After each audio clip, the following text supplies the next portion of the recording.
सध्या परळीला आपण जाणार आहोत। गोविंद शेळके आपले प्रतिनिधी आपल्या सोबत आहेत। गोविंद, परळीमधली काय स्थिती आहे, किती वाजता मतदान सुरू होत आहे आणि ही बिग फाईट जी रंगते त्याच्याबद्दल काय सांगशील? काय सूर निघतोय आता?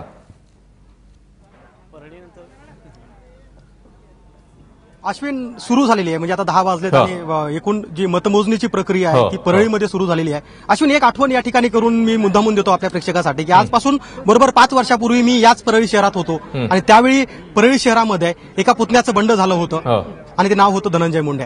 त्यानंतर धनंजय मुंडे यांच्या ताब्यामध्ये परळी नगरपालिका होती आणि त्यामुळं खरं तर चुरशीची लढत अशी म्हणता येईल अशी परळीमध्ये रंगली। कारण आपण बघितलं की मागच्या 15 दिवसामध्ये मुख्यमंत्र्यांसहित मंत्रिमंडळातले जवळपास 50% पेक्षा जास्त मंत्री हे परळीमध्ये भाजपाचा प्रचार करताना दिसली। स्वतः धनंजय मुंडे आम्ही अनेक गल्लीबोळामध्ये बुलेटवरून फिरताना बघितलं। याचा अर्थ स्पष्ट होता की बीड जिल्ह्याच्या राजकारणाला जी भाऊबंदकीची किनार आहे ती अधिक तीव्र होताना दिसते आहे। 1 महिन्यापूर्वी आम्ही एक दृश्य बघितलं होतं, ज्यावेळी एका दुःखाच्या क्षणी हे बहीण भाऊ गळ्याला पडलेलं दृश्य संबंध महाराष्ट्राने बघितलं होतं। मात्र ज्यावेळी परळी नगरपालिकेची निवडणूक आली, हे बहीण भाऊ एकमेकाच्या विरोधात उभा टाकल्याचं चित्र पाहायला मिळालं आणि म्हणूनच परळीकरांचा कौल काय, कारण काल जे विक्रमी मतदान झालेलं आहे परळीमध्ये, हे जास्तच झालेलं मतदान हे कुणाच्या बाजून आहे आणि कुणाच्या विरोधात आहे याचा कौल देणारी ही निवडणूक आहे। आणि काही क्षणामध्ये, अगदी आता मतमोजणीला प्रत्यक्ष सुरुवात झालेली आहे, काही क्षणामध्ये ही कळेल की परळीची ही जनता नेमकी कुणाच्या बाजून आहे, धनंजय मुंडे यांच्या बाजून आहे की पंकजा मुंडे यांच्या बाजून आहे। खरं गोविंद, जसं तू सांगतोस गेल्या काही दिवसांमध्ये ज्या पद्धतीने प्रचाराचा धुरळा बघायला मिळालेला होता, मात्र भगवानगडाचं प्रकरण सगळं जे आहे ते अगदी ताजं आहे। त्या पार्श्वभूमीवर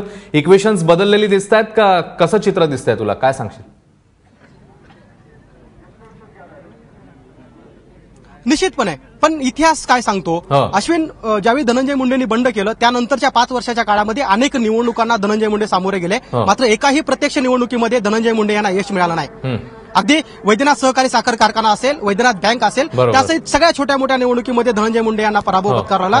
तरी सुद्धा या नगरपालिका निवडणुकीमध्ये धनंजय मुंडेंच्या प्रचाराला होणारी गर्दी, त्यांच्या रॅलीमध्ये सहभागी होणारे लोक, त्यामुळे ह्याची चुरस वाढलेली आहे। पंकजा मुंडे यांच्या बाबतीत जर सांगायचं झालं तर स्वर्गीय गोपीनाथ मुंडे हे ज्यावेळी परळीतून राजकारण करायचं, संबंध राज्याचं आणि देशाचं राजकारण त्यांनी केलं, कधीही परळीमधून त्यांना 30% पेक्षा जास्त मताधिक्य झाल्याचं पाहायला मिळत नाहीये। म्हणूनच ही निवडणूक चुरशीची झालेली आहे की पंकजा मुंडे यांनी पूर्ण प्रयत्न शर्तीचे करून अगदी प्रतिष्ठेची परळीची निवडणूक केलेली आहे। त्यामुळे आता परळीचे लोक पंकजा मुंडे यांना स्वीकारतात की धनंजय मुंडे यांना पुन्हा कायम करतात, हे पाहणं मोठं आवश्यक ठरणार आहे।